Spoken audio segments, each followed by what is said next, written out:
প্রিয় দর্শক বন্ধুরা, এই মুহূর্তের জন্য আপার প্রাইমারি থেকে উঠে আসছে একটি বড়সড় খবর আপডেট। কাউন্সেলিং বিষয় থাকছে একটি বড় আর্জেন্ট খবর। এই ভিডিওর মধ্যে তার সবটাই আলোচনা করছি, তাই অবশ্যই এই গুরুত্বপূর্ণ ভিডিওটিকে শেষ পর্যন্ত শুনে বোঝার চেষ্টা করবেন এবং সম্পূর্ণ ভিডিওটিকে দেখে নেবেন। যে সমস্ত বন্ধুরা চ্যানেলটি এখনও সাবস্ক্রাইব করেননি, অবশ্যই সাবস্ক্রাইব করে সঙ্গে থাকবেন। আরও একবার আপার প্রাইমারি শিক্ষক নিয়োগ প্রক্রিয়াকে কেন্দ্র করে উঠে আসছে একটি বড়সড় খবর আপডেট। দীর্ঘ 9 বছরের যন্ত্রণার অপেক্ষার অবসান কিন্তু এবার ঘটতে চলেছে। তারই মাঝখানে আগামী 6 নভেম্বর থেকে স্কুল সার্ভিস কমিশন বা এসএসসি উচ্চ প্রাথমিক বা আপার প্রাইমারির কাউন্সেলিং প্রক্রিয়া শুরু করতে চলেছে, এমনটাই কিন্তু সামাজিক গণমাধ্যমের খবরে উঠে এসেছে। সেই কাউন্সেলিংয়ের দিকে তাকিয়ে রয়েছেন কয়েক হাজার হাজার চাকরি প্রার্থী, যারা মুখিয়ে রয়েছেন এই কাউন্সেলিং প্রক্রিয়ায় অংশগ্রহণ করবেন বলে। শুধু এ রাজ্য থেকে নয়, নয়া চমক এটাই যে এবারে ভিন রাজ্য থেকে এমনকি বিদেশ থেকেও পাড়ি দিতে চাইছেন এদেশে কাউন্সেলিংয়ের জন্য আপার প্রাইমারির চাকরি প্রার্থীরা।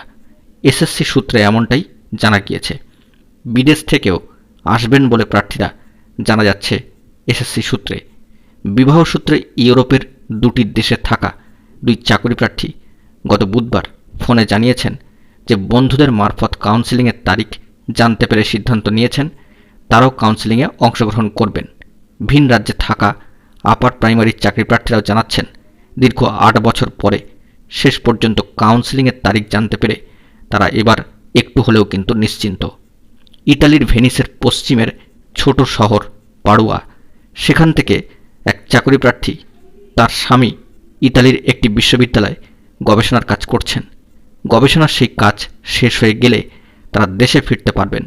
তাই কাউন্সেলিংয়ের সুযোগ যখন এসেছে, সেই সুযোগকে তারা হাতছাড়া করতে চাইছেন না, অর্থাৎ তারা রাজি নন এই কাউন্সেলিং প্রক্রিয়াকে হাতছাড়া করতে। এ বিষয়ে উক্ত বাঁকুড়ার বাসিন্দা সম্মানিয়া জানাচ্ছেন যে 2015 সালে বিজ্ঞপ্তি দেখে যখন আপার প্রাইমারির জন্য আবেদন করেছিলেন তখন তার বিয়ে হয়নি। তারপরে 8টি বছর প্রতীক্ষার মধ্যে দিয়ে কেটে গিয়েছে এবং তার বিয়ে হয়ে গিয়েছে। সম্মানিয়া বলছেন যে ইতালিতে থাকলেও ধর্মতলায় মাতঙ্গিনী হাজরা মূর্তির পাদদেশে থাকা আন্দোলনকারীদের চাকরি প্রার্থীদের সঙ্গে তাঁর নিয়মিত যোগাযোগ রয়েছে। রাজপথে ওদের প্রতিটি আন্দোলনকে সমর্থন জানিয়েছি। সম্মানিয়া সেই প্রার্থী জানাচ্ছেন তিনি অপেক্ষমান তালিকায় থাকা চাকরি প্রার্থী। সেই চাকরি প্রার্থীর কথায় গত 8 বছরে 2 বার ইন্টারভিউ দিলেও চাকরি পাননি। নাম জানাতে অনিচ্ছুক বিবাহসূত্রে ইংল্যান্ডে থাকা অপর এক চাকরি প্রার্থী জানিয়েছেন মেধা তালিকায় তার নাম রয়েছে। কাউন্সেলিং শুরু হচ্ছে জানতে পেরে তিনি কলকাতার টিকিট কাটছেন।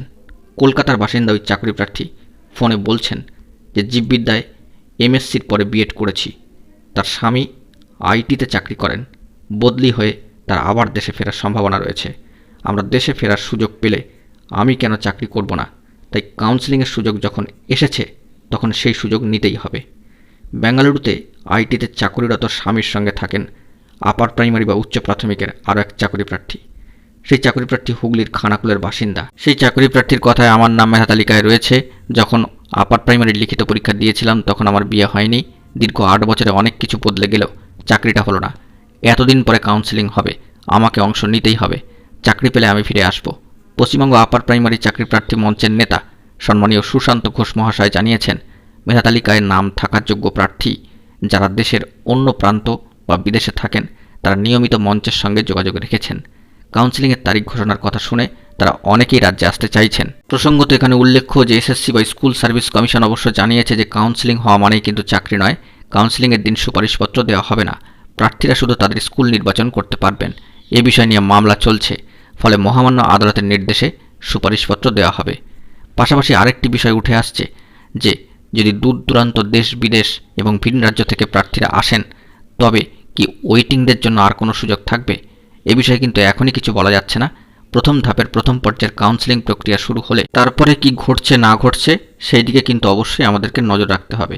পাশাপাশি এটা উল্লেখ করা দরকার যে আপাতত যে ঘোষিত শূন্যপদ রয়েছে 14,339টি, তার তুলনায় কিন্তু কম প্রার্থী রয়েছেন। তাই ওয়েটিংদের দুশ্চিন্তা করার এখন কোনো জায়গা আপাতত আসেনি। পাশাপাশি পশ্চিমবঙ্গ আপার প্রাইমারি চাকরি প্রার্থী মঞ্চই তো সর্বদাই এ বিষয়ে সতর্ক সজাগ রয়েছেন। তাদের সহযোগিতা আপনাদের জন্য কিন্তু রয়েছে। তাই অবশ্যই এ বিষয়ে নিশ্চিন্ত থাকুন। বন্ধুরা, এখন এই পর্যন্তই। গুরুত্বপূর্ণ আপডেটগুলি পাওয়ার জন্য অবশ্যই এখনই চ্যানেলটিকে সাবস্ক্রাইব করে নিয়ে সঙ্গে থাকুন। ধন্যবাদ।